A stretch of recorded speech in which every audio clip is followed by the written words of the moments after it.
Sa ngala ng Ama, ng Anak at ng Espiritu Santo. Amen. Sumainyo ang Panginoon. At sumainyo rin. Mga kapatid, amingin natin ang ating mga kasalanan upang tayo maging marapat gumanap sa banal na pagdiriwang.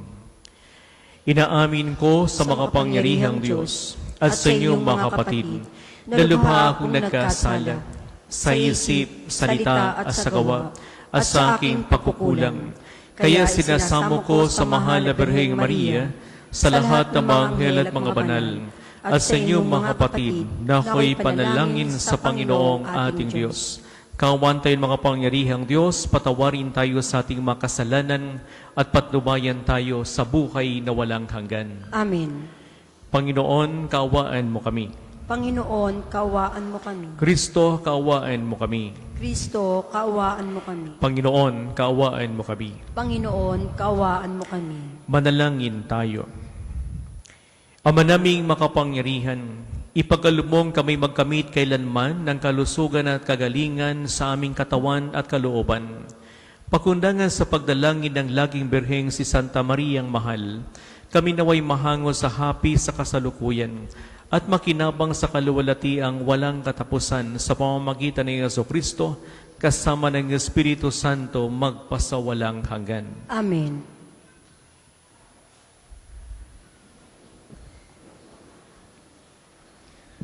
Pagbasa mula sa aklat ng Henesis. Si Isaac ay matanda na at halos hindi na makakita. Kaya ipinatawag niya si Esau, ang anak niyang panganay. Sinabi niya rito, "Anak, matanda na ako at malapit nang mamatay. Mabuti pa'y lumabas ka at mangaso. Ihuli mo ako ng usa at lutuin ang putahing gusto ko. Pagkakain ko'y igagawad ko sa iyo ang aking basbas bago ako mamatay." Nakikinig pala si Rebeka samantalang kinakausap ni Isaac si Esau. Binihisa ni Rebeka si Jacob ng pinakamagarang damit ni Esau na iniingatan niya. Ang mga braso at leeg ni Jacob na walang balahiboy, binalutan niya ng balat ng kambing. Pagkatapos, ipinadala sa anak ang putahe na may kasama pang tinapay na niluto rin niya. Lumapit si Jacob kay Isaac. "Ama," wika niya. "Sino ka ba?" tanong nito. "Ako po'y si Esau," sagot ni Jacob. "Nagawa ko na po ang inyong iniuutos sa akin. Narito na po ang gusto ninyong pagkain. Bumangon na kayo at kanin na ninyo ito nang ako'y mabasbasan pagkatapos." "Kadali mo naman, saan ka nakahuli nito?" tanong ni Isaac. "Tinulungan po ako ng Panginoon na inyong Diyos," sagot ni Jacob. Nagtanong na muli si Isaac, "Ikaw ba'y talagang si Esau? Lumapit ka nga rito nang malaman ko kung ikaw nga." Lumapit naman si Jacob at siya'y hinipo ng ama. Kay Jacob ang tinig, ngunit ang bisig ay parang kay Esau. Pabulong na wika ni Isaac. Hindi niya nakilala si Jacob sapagkat ang mga bisig nito'y mabalahibo ring tulad ng kay Esau. Babasbasan na sana ni Isaac si Jacob, ngunit muli pang nagtanong, "Ikaw nga ba si Esau?" "Ako nga po," tugon ni Jacob. Kaya't sinabi ni Isaac, "Kung gayon, akin na ang pagkain at pagkakain ko'y babasbasan kita." Iniabot ni Jacob ang pagkain at binigyan pa niya ng alak. "Halika anak at hagkan mo ako," sabi ng ama. Niyakap ni Jacob ang ama at naamoy nito ang kanyang kasuotan, kaya't siya'y binasbasan. "Ang masamyong halimuyak ng anak ko, ang katulad ay samyo ng kabukirang ang Panginoon ang nagbasbas. Bigyan nawa ikaw ng Diyos ng hamog buhat sa itaas. Nang tumaba ang lupa mo't ikaw na may makaranas ng saganang pag-aani at alak na masasarap. Bayaan ng mga bansay paalipin at gumalang. Kilanlin kang Panginoon ng lahat mong mga angkan. Gumalang din ang lipi mo sa panig ng iyong inang. Sila nawang sumusumpa sa iyo ay sumpain din. Ngunit yaong nagpapala sa iyo ay pagpalain. Ang salita ng Diyos. Salamat sa Diyos. Salmong tugunan, bigyan ng Diyos ng papuri pagkat siya ay mabuti. Bigyan ng Diyos ng papuri pagkat siya ay mabuti. Ngalan niya ay purihin noong kanyang mga lingkod. Nang lahat ng lingkod niyang sa templo ay pumapasok upang doon manambahan sa banal na bahay ng Diyos. Bigyan ng Diyos ng papuri pagkat siya ay mabuti. Ang poon ay papurihan pagkat siya ay mabuti. Ang taglay niyang kabaitan ay marapat sa papuri. Siya rin nga ang humirang kay Jacob na kanyang lingkod, ang Israel na may bansang hinirang niya at kinupkop. Bigyan ng Diyos ng papuri pagkat siya ay mabuti. Aking batid na ang poon ay ang Diyos na dakila, higit siya sa alinmang Diyos-Diyosang naglipana. Ang anumang hangad niya sa langit man o sa lupa, at kahit sa karagatan kung anumang kanyang nasa, ginaganap niya ito sa sariling pagkukusa. Bigyan ng Diyos ng papuri pagkat siya ay mabuti. Ang lahat po ay magsitayo.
Sumainyo ang Panginoon. At sumainyo rin. Ang mabuting balita ng Panginoon ayon kay San Mateo. Papuri sa iyo, Panginoon. Noong panahon iyon, lumapit kay Jesus ang mga alagad ni Juan Bautista at ang wigan. Malimit kaming mag-ayuno, gayon din ang mga Pariseo. Bakit po hindi nag-aayuno ang inyong mga alagad? Sumagot siya, maaari bang magdalamhati ang mga panauhin sa kasalan habang kasama nila ang lalaking ikinasal? Kapag wala na siya, saka pa lamang sila mag-aayuno. Walang nagtatagpi ng bagong kayo sa isang lumang kasuotan, sapagkat mababatak nito ang tinagpian, at lalong lalaki ang punit. Wala rin nagsisilid ng bagong alak sa lumang sisidlang balat. Kapag gayon ang ginawa, puputok ang balat, matatapon ang alak at mawawasak ang sisidlan. Sa halip ay isisilid ang bagong alak sa bagong sidlang balat at gayoy kapwa nagtatagal. Mga kapatid, ang mabuting balita ng Panginoon. Pinupuri ka namin, Panginoong Heso Kristo. Magandang tanghali po sa inyong lahat, mga kapatid. Magandang tanghali din po, Father. Welcome po sa National Shrine of Padre Pio. Sa Ebanghelyo natin ngayon, narinig natin ang tungkol sa pag-aayuno. Alam nyo, merong iba't ibang dahilan ng pag-aayuno. Merong mga tao nag-aayuno dahil sa gusto nilang gumanda ang kanilang katawan. Sinatawag nating for health reason. Pag gusto mo magbawas ng timbang, sabi ng iba, bawasan mo ang iyong kinakain. Meron namang nag-aayuno dahil kakaunti ang kanilang budget. Lalong-lalo na yung mga taong medyo hirap sa buhay, kapos ang kabuhayan. Kung sila ay dapat kumakain tayo ng 3 beses ang araw at meron pang mga merienda sa kalagitan ng 3 beses na yan. Pero yung iba, dahil sa kakapusan ng kanilang kabuhayan, kulang ang budget nila, sila ay nagbabawas din ng kain. Kaya masabi natin sila ay nag-aayuno din. Pero yung mga tao din na nag-aayuno dahil sa kanilang tinatawag na disiplina sa kanilang sarili. Yung pagtitimpi. Diba, tayong mga Kristiyanong Katoliko, dalawang beses tayo nag-aayuno sa loob ng isang taon. Ito yung Ash Wednesday at Good Friday. At itong pag-aayuno para sa atin ay napakahalaga. Bakit? Dahil hindi lamang nito pinapaganda ang ating katawan, hindi lamang tayo nagiging malusog sa ating pangangatawan, kundi ito nakatulong din sa ating spiritual na buhay. Kaya nga sa Ebanghelyo ngayon, narinig natin yung mga alagad ni Juan Bautista, lumapit sila kay Jesus at ang sabi dito, malimit kami mag-ayuno, gayon din ang mga Pariseo. Bakit po hindi nag-ayuno ang inyong mga alagad? Ano ang sagot sa kanilang Panginoon? Sabi sa kanilang Panginoon, maaari bang magdalamhati ang mga panauhin sa kasalan habang kasama nila ang lalaki ikinasal? Kapag wala na siya, saka pa lamang sila mag-aayuno. Hindi maintindihan ng mga alagad ni Juan Bautista ang sinabi ng Panginoon. Dahil para sa kanila, yung kanilang ginawang pag-aayuno, ito ay paghahanda nila sa pagdating ng ating Panginoon. Kaya nga kung ating titinan, mayroong katangian ng kalungkutan ang pag-aayuno noong panahon. Bakit? Dahil yung pag-aayuno nila, ito ay paraan lang kailang pagsasakripisyo. Kaya sa Ebanghelyo, sabi ng Panginoon, bakit pa kayo mag-aayuno? Samantalang yung hinihintay niyong tagapagligtas ay narito na. Kaya nga ito ay isang masayang pagdiriwang dapat ang pagdating ng ating Panginoon. Kaya hindi nila maunawaan dahil para sa kanila, naka-stick pa rin sa kanilang isipan yung kanilang paniniwala. Yung kanilang, kumbaga, pinaniniwalaan. Alam niyo kung minsan sa buhay ng tao, marami tayong mga pinaniniwalaan. Meron tayong mga pinangahawakan na kuminsan mahirap tanggapin ang katotohanan. Kaya nga, di ba, pag nakasanayan mo na, pag nakagawian mo na kuminsan, mahirap tanggalin yan sa tao. At ganun din yung pag-iisip ng mga tao nung panahon. Kaya nga, ano ang sabi ng Panginoon? Walang magtatagpi ng bagong kayo sa isang lumang kasuotan, sapagkat mababatak nito ang tinagpian at lalong lalaki ang punit. At wala rin magsisilid ng bagong alak sa lumang sisidlang balat. Kapag gayon ang ginawa, puputok ang balat at matatapon ang alak at mawawasak ang sidlan. Sa halip ay isisilid ang bagong alak sa bawang sidlang balat, sa gayo'y kapwa nagtatagal.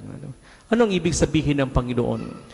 Yung mga bagong pag-iisip, dapat ito ay palitan ng bago. Dahil katulad sa buhay natin, kuminsan naniniwala tayo na yung mga nakagawian na natin, ito yung tama. Hindi sila sabi ng Panginoon na mali yung ginagawang pag-aayuno ng mga alagad ni Juan Bautista.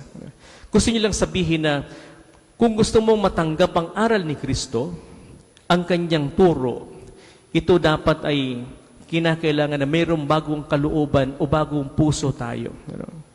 Ganon din sa buhay nating spiritual.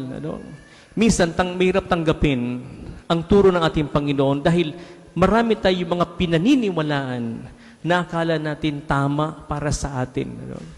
Mahirap tanggapin ang kanyang pagmamahal, ang kanyang pagpapatawad, kung ang puso natin ay punong-puno ng galit, puot sa ating kapwa. Kaya nga kinakailangan, kung gusto nating tanggapin ang kanyang pagmamahal at pagpapatawad, dapat dinisin muna natin ang ating puso nang sa ganon matanggap natin ang kanyang mga pangaral at aral sa atin. At hindi lamang yan. Kumisan tayo mga tao, mahilig tayo magkumpara.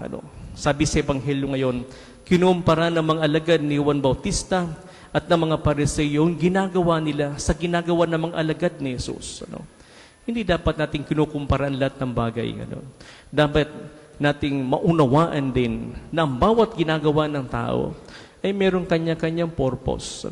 Kung ginagawa man nila yon ay dahil sa kanilang kagustuhan, dahil sa purpose nila at sa gustuhan nila na paghahanda nila para sa pagdating ng ating Panginoon. Pero yung ginagawa ng mga alagad ni Jesus, naunawaan na si Jesus ay kasama nila ang lalaki ikinasal, na kung saan inilalarawan sa ating buhay ang kaharian ng Diyos, sa isang kasalan, sa isang handaan, sa isang pagdiriwang na dapat tayo ay magsaya. Ano kaya nga itong banal na Eucharistia? Ito ay isang, kumbaga, larawan ng handaan sa kalangitan, na kung saan ang Panginoon mismo ang naghanda para sa atin. Kaya dapat tayo maging masaya din. Di ba? Kaya sa tuwing pinagdiriwang natin ng banal na Eucharistia, ang misa, dapat tayo ay masaya. Nagpapasalamat sa Diyos sa biyayang pinagkakaloob sa atin. Walang taong nagpapasalamat na nakasimangot. Ano? Walang taong nagpapasalamat na malungkot. Ano? Kaya tingnan mo ang katabi mo. Malungkot po ang mukha. Hindi yan nagpapasalamat. Ano? Dapat masaya ang mukha ng tao. Dahil kasama natin si Jesus sa pagdiriwang na ito. Siya ang lalaking inasal na kung saan lahat tayo ay dapat magdiwang. Kaya nga di ba sabi ng Panginoon, maari bang magdalamhati ang panauhin sa kasalan habang kasama nila ang lalaki ikinasal? Ano? Imagine nyo, kayo ay naanyaya sa isang kasalan. Napakasarap ng pagkain, napakasarap ng mga inihanda. Tapos ikaw, nandun ka sa isang sulok, nagmumukmok at hindi ka kumakain. At sinasabi mo, ayuno ako. Di ba? Parang wala sa hulog, di ba? Wala sa, kumbaga, sistema, wala sa selebrasyon, ano? Ibig sabihin, malungkot ka. Ano? Kaya mga kapatid, sa pagdiriwang natin ng misang ito, magpasalamat tayo sa Diyos sa biyayang pinagkakaloob sa atin. Tandaan natin, ang Diyos ay kasama natin. Kaya dapat tayong magsaya at ipagdiwang natin ang misang ito ng buong kagalakan at pasasalamat. Para po sa mga maghahandog ng sobre, pakihulog na lamang po sa buslo.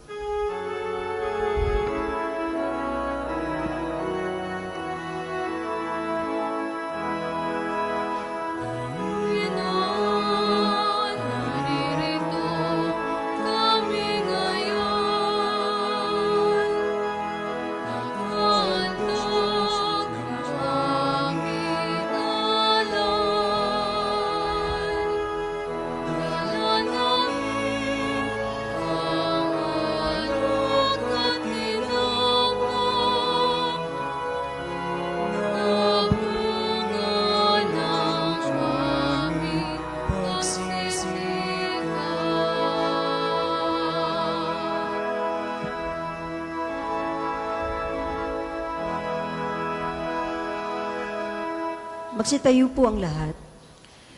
Manalangin kayo mga kapatid upang paghahain natin ay kalugdan ng Diyos sa mga makapangyarihan. Tanggapin nawa ng Panginoon itong paghahain sa iyong mga kamay, sa kapurihan niya at karangalan, sa ating kapakinabangan at sa buong sambayanan niyang banal. Ama naming lumikha sa iyong nagkatawang taong anak, ay tumulong nawa sa aming ginagawa upang siya iniluwal ni Maria, nang di bumawas kundi lalo pang nagpaganap sa pagkabirhen, ay magpagindapat na kalugdan mo ang aming paghahain sa ikapagpapatawad ng mga kasalanan sapagkat siya ang Panginoong kasama mo at ang Espiritu Santo magpasawalang hanggan. Amen. Sumainyo ang Panginoon. At sumainyo rin. Itaas sa Diyos ang inyong puso at diwa. Itinaas na namin sa Panginoon. Pasalamatan natin ang Panginoong ating Diyos. Marapat na siya ay pasalamatan. Ama naming makapangyarihan, tunay nga marapat ay aming pasalamatan. Bukod mong pinagpala mag-ina ni Jesucristo ang mahal na birheng nagpupuri at nagagalak sa iyo. Ikaw ang gumawa ng tanang dakilang bagay. Ikaw ang lumilingap sa lahat kailanman. Nilingap mo ang mahal na birhen bilang iyong abang alipin, na iyong binigyan ng tungkuling kumalinga sa anak mong manunubos namin. Kaya kaysa namang helasisiawit ng papuri sa walang humpay sa kalangitan, kami nagbubunyi sa iyong kadakilaan.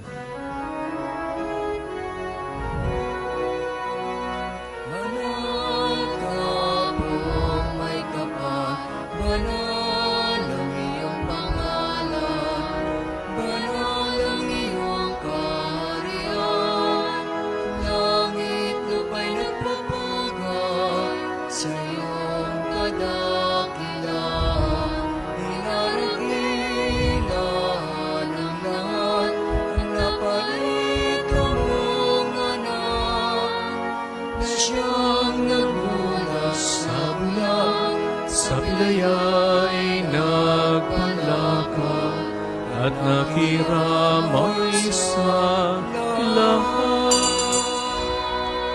Kung hindi po kayang lumuhod, manatili pong nakatayo ng may paggalang. Ama naming banal, ikaw ang bukal ng tanang kabanalan. Kaya sa pamamagitan ng Espiritu kayong banal ang makaloob na ito, upang para sa aming maging katawan at dugo ng aming Panginoong Jesucristo. Bago niya pinagtiis ang kusang loob na maging handog, hinawakan niyang tinapay, pinasalamatan kaniya, pinaghati-hati na iyon, iniabot sa kanyang mga alagad at sinabi, Tanggapin ninyong lahat ito at kanin. Ito ang aking katawan na ihahandog para sa inyo.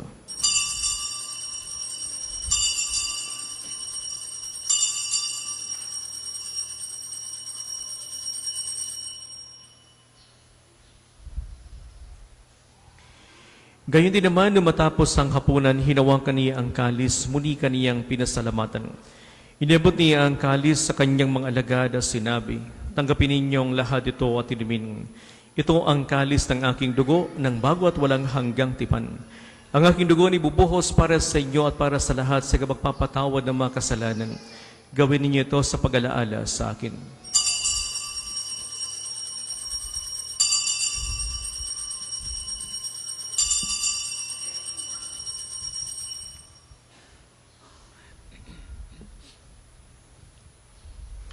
Ipagmunyin natin ang misteryo ng ating pananampalataya. Si Kristo'y namatay, si Kristo'y nabuhay, si Kristo'y babalik sa wakas ng panahon.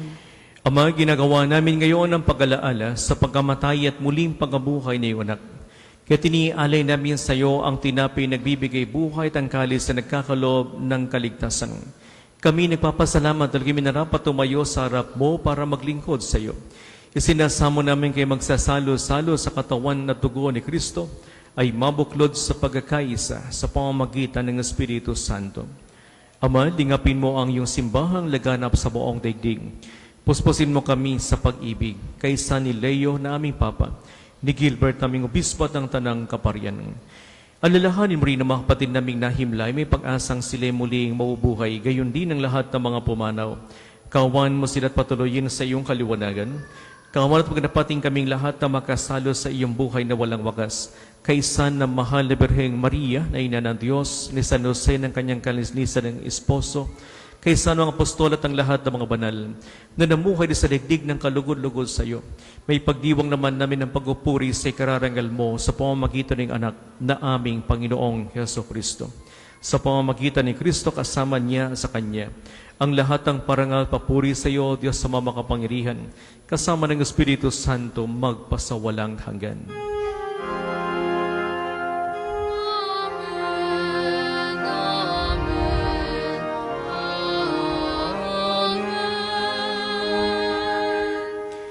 Ngayon mga kapatid, sama-sama nating awitin ang Ama namin.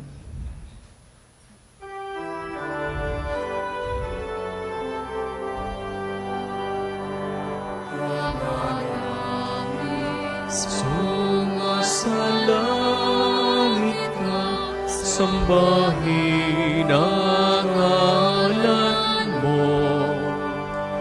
Mapasa amin ang kaharian mo, sundin ang loob mo. Dito sa lupa para ng sa langit. Bigyan mo kami ngayon ng aming kakanin sa araw-araw, at patawarin mo ang aming mga sala para ng pagpapatawad namin sa nagkakasala sa amin.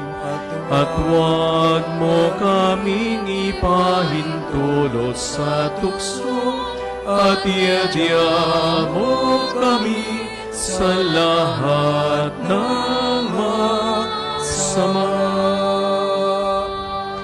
Hiniling namin kami iadya sa lahat ng masama, pagkalupa ng kapayapaan araw-araw, iligtas kasalan tilayo sa lahat ng kapahamakan. Samantalang kami pinananabikan ang dakilang araw ng pagkapahayag ng tagapagligtas namin si Heso Kristo. Sapagkat ngayon ang mumula ang kaharian at kapangyarihan at ang kaluwalhatian magpasawalang hanggan. Panginoong Kristo, sinabi mo sa iyong mga apostol, kapayapaan ang iniiwan ko sa inyo. Ang aking kapayapaan ibinibigay ko sa inyo. Tunghayan mo ang aming pananampalataya at huwag aming pagkakasala. Pagkalooban mo kami ng kapayapaan at pagkakaisa ayon sa iyong kalooban, kasama ng Espiritu Santo magpasawalang hanggan. Amen. Ang kapayapaan ng Panginoon ay laging sumainyo. At sumainyo rin. Mga kapatid, magbigayan tayo ng kapayapaan sa bawat isa. Peace be with you. Peace be with you. Kordero ng Diyos na nag-aalis ng mga kasalanan ng sanlibutan, maawa ka sa amin. Kordero ng Diyos na nag-aalis ng mga kasalanan ng sanlibutan, maawa ka sa amin. Kordero ng Diyos na nag-aalis ng mga kasalanan ng sanlibutan, ipagkaloob mo sa amin ang kapayapaan. Kung hindi po kayang lumuhod, manatili pong nakatayo ng may paggalang. Mga kapatid, na si Kristo ang kordero ng Diyos na nag-aalis sa mga kasalanan sa libutan, napalitan na niyahan sa kanyang piging. Panginoon, di ako hindi ako dapat magpatuloy sa iyo, ngunit sa isang salita mo lamang ay gagaling na ako.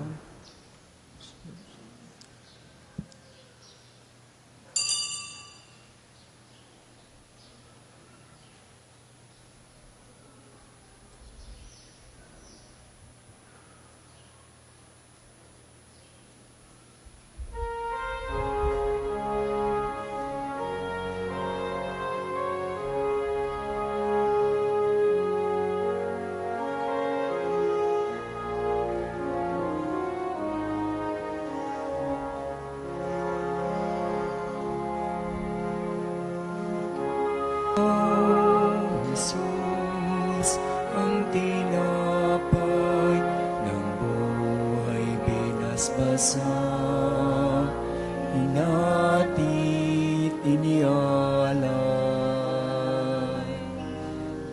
Buhay na ganap ang saming kaloob at pagsasalong walang hanggan. Basbasan ang buhay naming handog, naway matulad sa pag-aalay mo.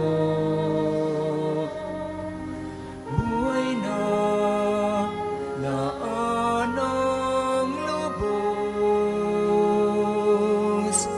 sa mundo, sa pag-ibig ay kapos. Ikaw, Jesus, ang tinapay ng buhay binasbasa, hinati inialay. Buhay na ganap ang sami kaloob at pagsasalong walang hanggan.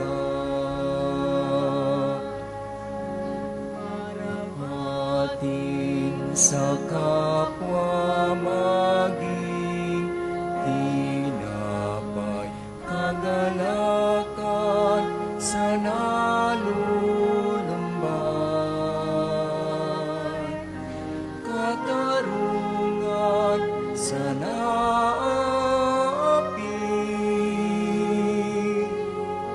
at kanlungan ng bayan mong sawi.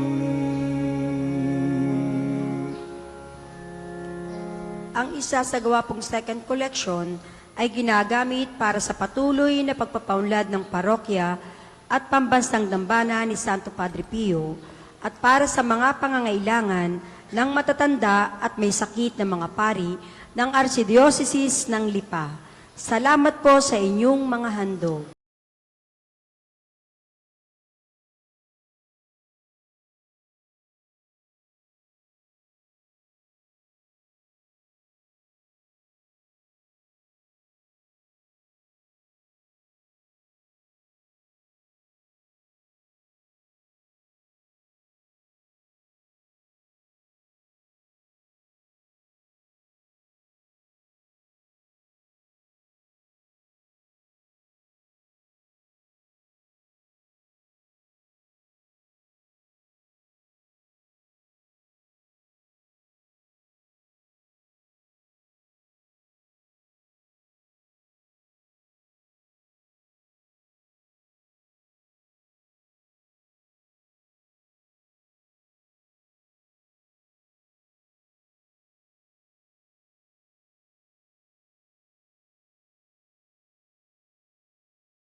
Ang lahat po ay magsitayo.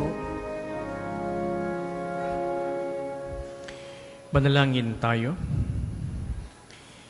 Ama naming mapagmahal, sa pagkasalo namin sa banal na pakikinabang, ang iyong gandahang loob ay aming hinihiling upang ang pagparangal namin sa mahal na Birhen at pagtulad namin sa Kanya ay mapagindapat na aming paglingkuran ang pagganap na sa kaloob mong kaligtasan sa pamamagitan ng Jesucristo kasama ng Espiritu Santo magpasawalang hanggan. Amen.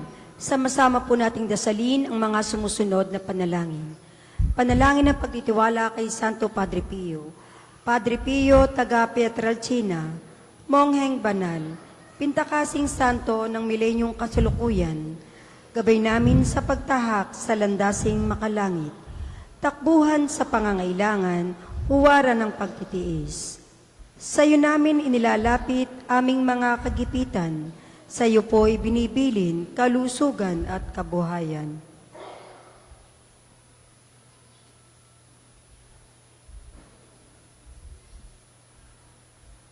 Di man karapat-dapat, kami po ay pagbigyan, bendisyonan at basbasan, maging ganap sa buhay. Lumayo nawa kami, umiwas sa kasalanan, lumapit lagi sa Diyos, maging matatag at matibay. Sa mabuting balita ng pagliligtas, turuan mo kami nawa, sa tuwina ay makinig, magnilay at sumampalataya. Amin pong pakiusap itong mga kahilingan. Puso ay nagsisisi, nagtitikang taimtiman. Di na muling magkasala, sunod lagi sa Diyos Amang, kaysa ng Espiritu at ni Jesus na tagapamagitan. Amen. Panalangin para sa pagkakamit ng indulhensya plenarya ngayong taon ng Hubileo. Sumasampalataya ako sa Diyos Amang makapangyarihan sa lahat, na may gawa ng langit at lupa. Sumasampalataya ako kay Jesucristo, isang anak ng Diyos, Panginoon nating lahat. Nagkatawang tao siya, lalang na Espiritu Santo. Ipinanganak ni Santa Mariang Birhen, pinagpakasakit ni Poncio Pilato, ipinako sa krus na matay inilibing, nanaog sa kinaroroonan ng mga yumao, na may ikatlong araw na buhay na maguli, umakyat sa langit, naluklok sa kanan ng Diyos Amang makapangyarihan sa lahat. Doon nagmumulat paririto at hukom sa nangabubuhay at nangamatay na tao. Sumasampalataya naman ako sa Diyos Espiritu Santo, sa banal na simbahang katolika, sa kasamahan ng mga banal, sa patawaran ng mga kasalanan, sa pagkabuhay na maguli ng nangamatay na tao, at sa buhay na walang hanggan. Amen. Ama namin, sumasalangit ka, sambahin ang ngalan mo, mapasa amin ang kaharian mo, sundin ang loob mo dito sa lupa para nang nasa langit. Bigyan mo kami ngayon ng aming kakanin sa araw-araw, at patawarin mo kami sa aming mga sala, para nang pagpapatawad namin sa nagkakasala sa amin. At huwag mo kaming ipahintulot sa tukso, at iadya mo kami sa lahat ng masama. Amen.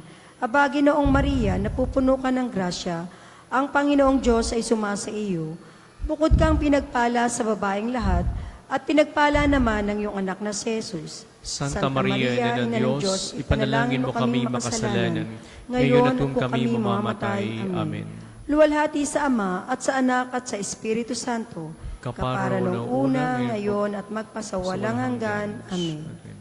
Ang lahat po ay magsiupo para sa ilang patalastas.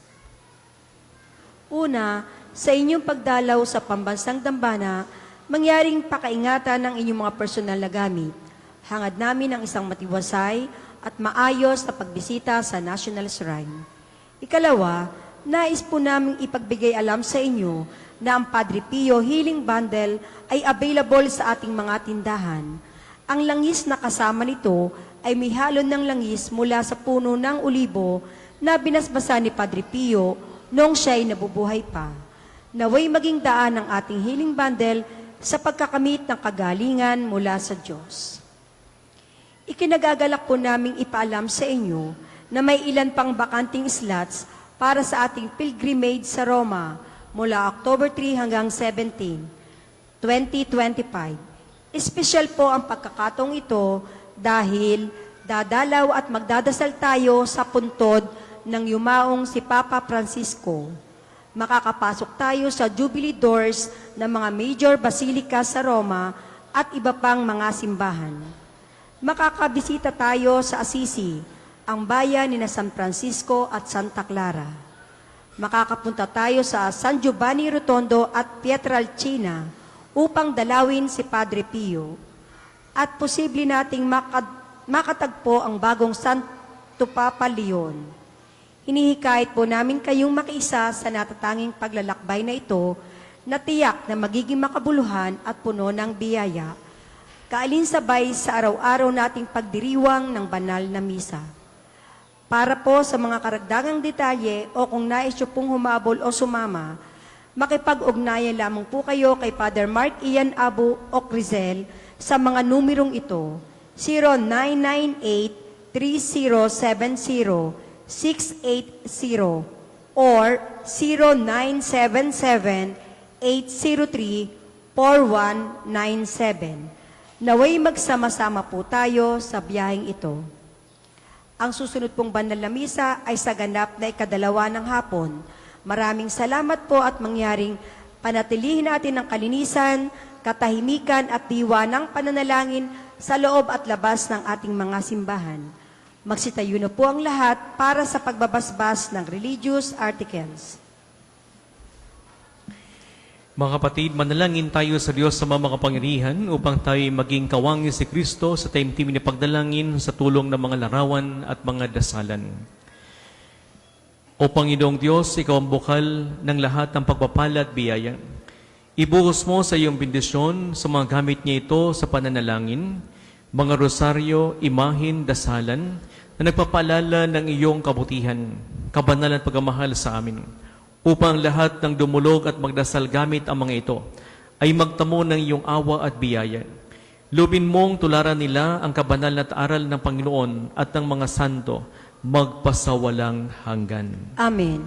Tayo pong lahat, Ama namin, sumasalangit ka, sambahin ang ngalan mo, mapasa amin ang kaharian mo, sundin ang loob mo dito sa lupa para nang nasa langit.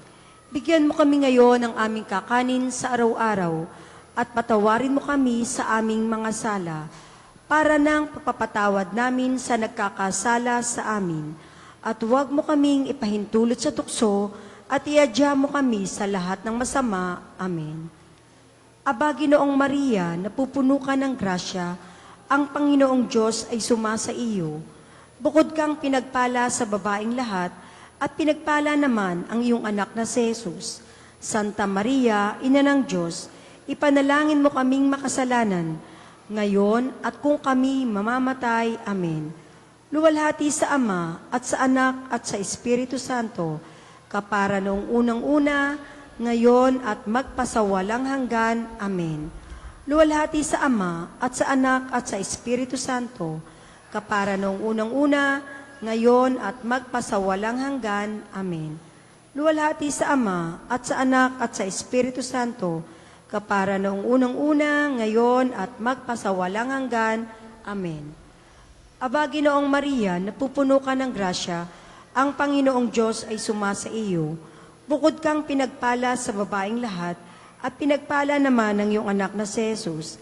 Santa Maria, Ina ng Diyos, ipanalangin mo kaming makasalanan, ngayon at kung kami mamamatay. Amen. Papuri sa Ama, at sa Anak, at sa Espiritu Santo, kapara noong una, ngayon, at magpasawalang hanggan. Amen. Aba, Ginoong Maria, napupuno ka ng grasya, ang Panginoong Diyos ay sumasa iyo. Bukod kang pinagpala sa babaeng lahat, at pinagpala naman ng iyong anak na si Jesus. Santa Maria, Ina ng Diyos, ipanalangin mo kaming makasalanan, ngayon at kung kami mamamatay. Amen.